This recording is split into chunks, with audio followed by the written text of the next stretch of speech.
ಸ್ನೇಹಿತರೆ, ಮೊದಲ ಭಾಗದಲ್ಲಿ ನಾನು ಕಾಮಲಾಪುರ ಕೆರೆಯ ಇತಿಹಾಸ, ಅದರ ವಿಸ್ತೀರ್ಣ ಮತ್ತು ವಿಜಯನಗರ ಸಾಮ್ರಾಜ್ಯದಲ್ಲಿ ಅದರ ಮಹತ್ವದ ಬಗ್ಗೆ ನಿಮಗೆ ತಿಳಿಸಿದ್ದೇನೆ.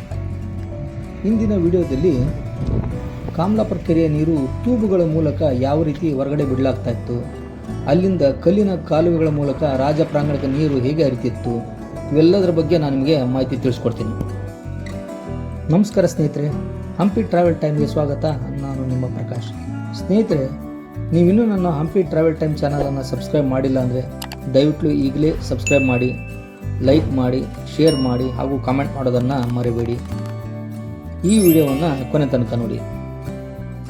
ಬನ್ನಿ ಸ್ನೇಹಿತರೆ, ನಾವೀಗ ವಿಜಯನಗರದ ಈ ಅದ್ಭುತ ಜಲವ್ಯವಸ್ಥೆ ಹೇಗಿತ್ತು ಅನ್ನೋದನ್ನು ತಿಳಿದುಕೊಳ್ಳೋಣ. ಸ್ನೇಹಿತರೆ, ಆ ಕಾಲದಲ್ಲಿ ಮೋಟಾರ್ ಇರಲಿಲ್ಲ, ಪಂಪ್ ಇರಲಿಲ್ಲ, ವಿದ್ಯುತ್ ಕೂಡ ಇರಲಿಲ್ಲ. ಆದರೂ ನೀರು ರಾಜ ಪ್ರಾಂಗಣದ ಒಳಗೆ ಪುಷ್ಕರಣಿಗಳಿಗೆ, ಸ್ನಾನಗೃಹಗಳಿಗೆ ಮತ್ತು ಅರಮನೆಯ ಬೇರೆ ಬೇರೆ ಭಾಗಗಳಿಗೆ ತಲುಪ್ತಾ ಇತ್ತು.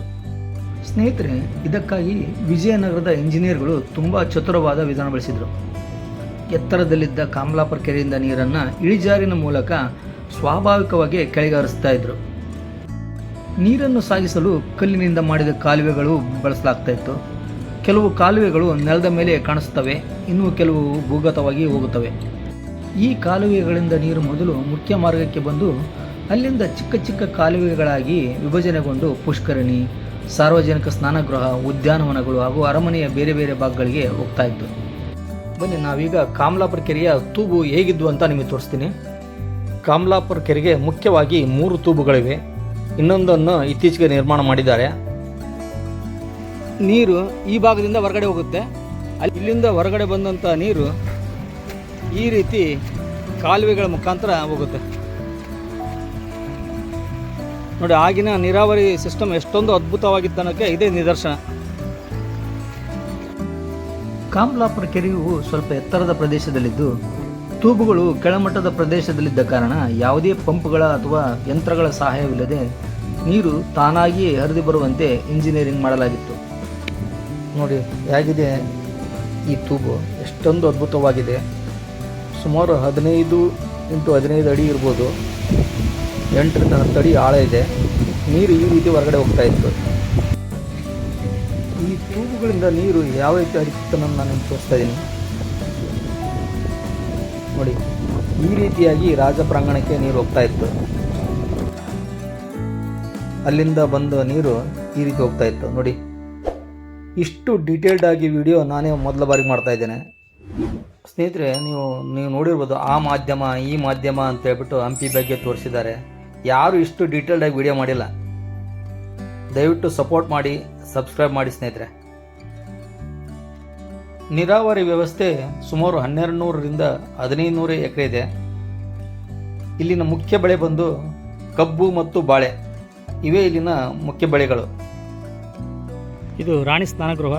ಇಲ್ಲಿಗೂ ಸಹ ಕಾಮಲಾಪುರ ಕೆರೆಯಿಂದ ನೀರು ಇಲ್ಲಿ ಬರ್ತಾ ಇತ್ತು. ಅದನ್ನು ನಿಮಗೆ ನಾನು ಈಗ ತೋರಿಸ್ತಾ ಇದ್ದೀನಿ. ನೋಡಿ, ನೀರಿಲ್ಲಿ ನೋಡಿದ್ರಲ್ಲ ಸ್ನೇಹಿತರೆ, ಯಾವ ರೀತಿ ನೀರು ಬರ್ತಾ ಇತ್ತು ಅನ್ನೋದನ್ನು ನಾನು ನಿಮಗೆ ತೋರಿಸ್ತಾ ಇದ್ದೀನಿ.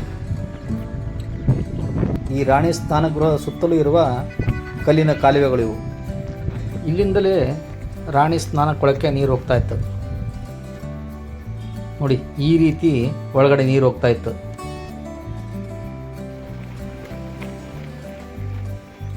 ಎಷ್ಟು ಕ್ಲಿಯರ್ ಆಗಿ ನಿಮಗೆ ಡೀಟೇಲ್ ಆಗಿ ತೋರಿಸ್ತಾ ಇದ್ದೀನಿ. ನೋಡಿ, ಇಲ್ಲಿಂದ ನೀರು ಒಳಗಡೆ ಹೋಗ್ತಾ ಇತ್ತು.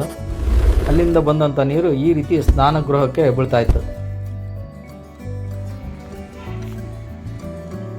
ಈ ರೀತಿ ನೀರು ಬಂದು ಸ್ನಾನ ಕೊಳಕ್ಕೆ ಬೀಳ್ತಾ ಇತ್ತು. ರಾಣಿ ಸ್ನಾನಗೃಹದಿಂದ ಕಲ್ಲಿನ ಕಾಲುವೆಗಳ ಮುಖಾಂತರ ಅರಮನೆ ನೀರು ಯಾವ ರೀತಿ ಬರುತ್ತೆ ನಾನು ನಿಮಗೆ ತೋರಿಸ್ತಾ ಇದ್ದೀನಿ ಕ್ಲೋಸ್ ಆಗಿ.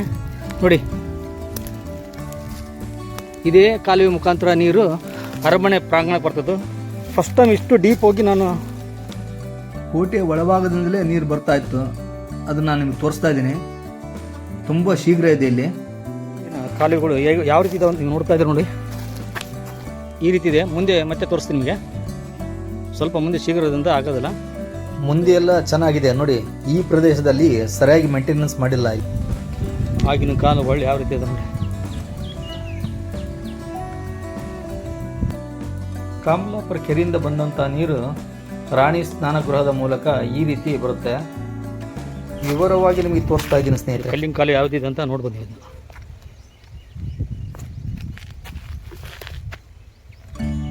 ಇಲ್ಲಿಂದ ಕ್ಲೀನಾಗಿ ಮೇಂಟೈನ್ ಮಾಡಿದ್ದಾರೆ. ಇದು ಅರಮನೆಗೆ ನೀರು ಸರಬರಾಜು ಮಾಡ್ತಕ್ಕಂಥ ಕಾಲುವೆ.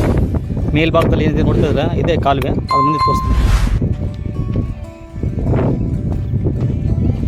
ನೀರನ್ನು ಇಳಿಜಾರಿನ ಮೂಲಕ ಸ್ವಾಭಾವಿಕವಾಗಿ ಅರಮನೆಗೆ ಹೋಗಲಿಕ್ಕೆ ವ್ಯವಸ್ಥೆ ಮಾಡಿದ್ರು. ಅದನ್ನು ನೀವು ಇಲ್ಲಿ ನೋಡ್ತಾ ಇದ್ದೀರಿ. ಪ್ರಾಚೀನ ವಿಜಯನಗರದ ಇಂಜಿನಿಯರ್ಗಳು ಗುರುತ್ವಾಕರ್ಷಣ ಬಲದ ಅಂದರೆ ಗ್ರಾವಿಟಿ ಫ್ಲೋ ತತ್ವಗಳನ್ನು ಬಳಸಿ ಯಾವುದೇ ಯಂತ್ರಗಳ ಸಹಾಯವಿಲ್ಲದೆ ಎತ್ತರದ ಪ್ರದೇಶದಲ್ಲಿದ್ದ ಕಾಮಲಾಪುರ ಕೆರೆಯ ನೀರನ್ನು ಈ ರಾಜ ಪ್ರಾಂಗಣಕ್ಕೆ ಹರಿಸ್ತಾ ಇದ್ರು. ಅಲ್ಲಿಂದ ಬಂದು ಈ ಭಾಗದ ಮುಖಾಂತರ ಬಂದು ಇದು ಈಜುಕೊಳಕ್ಕೆ ಹೋಗ್ತಾ ಇತ್ತು. ಪಬ್ಲಿಕ್ ಈಜುಕೊಳಕ್ಕೆ ಹೋಗ್ತಕ್ಕಂಥ ನೀರು ಇದು. ಸಾರ್ವಜನಿಕ ಈಜುಕೊಳ.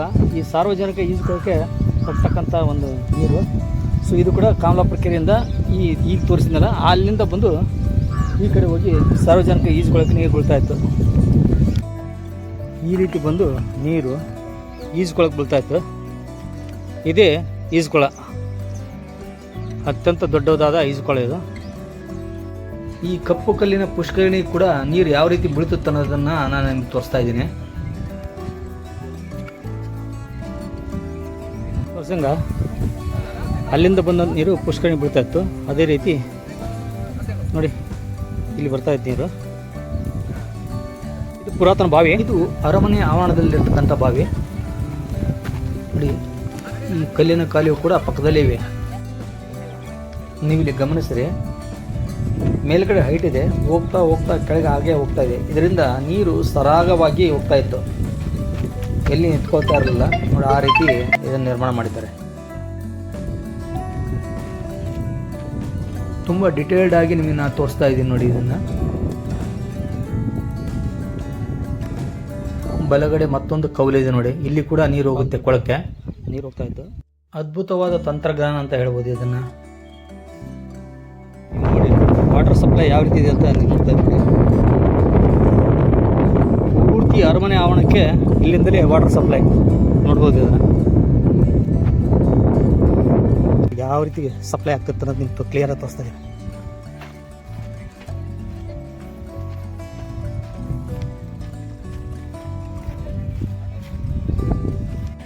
ಸೈನಿಕರ ಭೋಜನ ಶಾಲೆ ಕೂಡ ನೀರು ಕಾಮಲಾಪುರ ಕೆರೆಯಿಂದ ಬರ್ತಾ ಇತ್ತು.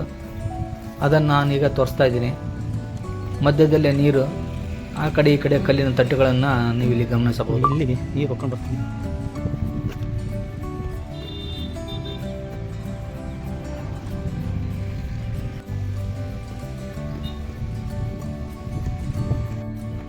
ನಶಿಸಿ ಹೋದ ಅವಶೇಷಗಳು, ಕಲ್ಲಿನ ಕಾಲುವೆವು. ಕಾಮಲಾಪುರದ ಈ ಕಲ್ಲಿನ ಕಾಲುವೆ ಆಗಿತ್ತು ಅಂತ ನಿಮ್ಗೆ ತೋರಿಸ್ತಾ ಇದ್ದೀನಿ ನೋಡಿ.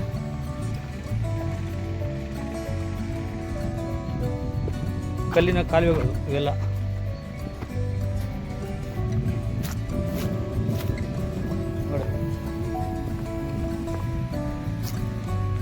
ಇವು ಅಷ್ಟಭುಜಾಕೃತಿಯ ನೀರಿನ ಮಂಟಪ ಇದೆಯಲ್ಲ, ಅಲ್ಲಿರ್ತಕ್ಕಂಥ ಕಾಲುವೆ ಇವೆಲ್ಲ. ಈಗಲೂ ಅವಶೇಷ ಯಾವ ರೀತಿ ಕಾಣ್ತಿದೆ ಅಂತ ನೋಡ್ಬೋದು. ಇವು ಪುರಾತನ ಕಾಲದ ಸುಟ್ಟ ಮಣ್ಣಿನ ಪೈಪುಗಳು. ಈ ಮಣ್ಣಿನ ಪೈಪ್ ಮುಖಾಂತರನೇ ನೀರು. ಆಗಿನ ಕಾಲದ ಕೆಲಸ 600 ವರ್ಷ ಆದರೂ ಕೂಡ ಅದರ ಸಾಕ್ಷಿ ಯಾವ ರೀತಿ ಕಾಣ್ತದೆ ಅಂತ ನೋಡ್ಬೋದು. ಸ್ನೇಹಿತರೆ, ವಿಜಯನಗರ ಸಾಮ್ರಾಜ್ಯ ಕೇವಲ ಕಲ್ಲಿನ ನಗರವಲ್ಲ, ನೀರನ್ನು ವೈಜ್ಞಾನಿಕವಾಗಿ ನಿರ್ವಹಿಸಿದ ಅದ್ಭುತ ನಗರ. ಸ್ನೇಹಿತರೆ, ಇದಾಗಿತ್ತು ಇಂದಿನ ವಿಶೇಷ ವಿಡಿಯೋ. ಇಂದಿನ ಈ ವಿಡಿಯೋದಲ್ಲಿ ನಾನು ಕಾಮಲಾಪುರ ಕೆರೆಯಿಂದ ರಾಜ ಪ್ರಾಂಗಣಕ್ಕೆ ನೀರು ಹೇಗೆ ಹೋಗ್ತಿತ್ತು ಅನ್ನೋದನ್ನು ತೋರಿಸಿದ್ದೀನಿ. ನನ್ನ ಈ ಮಾಹಿತಿ ನಿಮಗೆ ಇಷ್ಟವಾದಲ್ಲಿ ನನ್ನ ಹಂಪಿ ಟ್ರಾವೆಲ್ ಟೈಮ್ ಚಾನಲನ್ನು ಸಬ್ಸ್ಕ್ರೈಬ್ ಮಾಡಿ, ಲೈಕ್ ಮಾಡಿ, ಶೇರ್ ಮಾಡಿ ಹಾಗೂ ಕಾಮೆಂಟ್ ಮಾಡೋದನ್ನು ಮರಿಬೇಡಿ. ಮತ್ತೆ ಸಿಗೋಣ ಮುಂದಿನ ವಿಡಿಯೋದಲ್ಲಿ. ನಮಸ್ಕಾರ.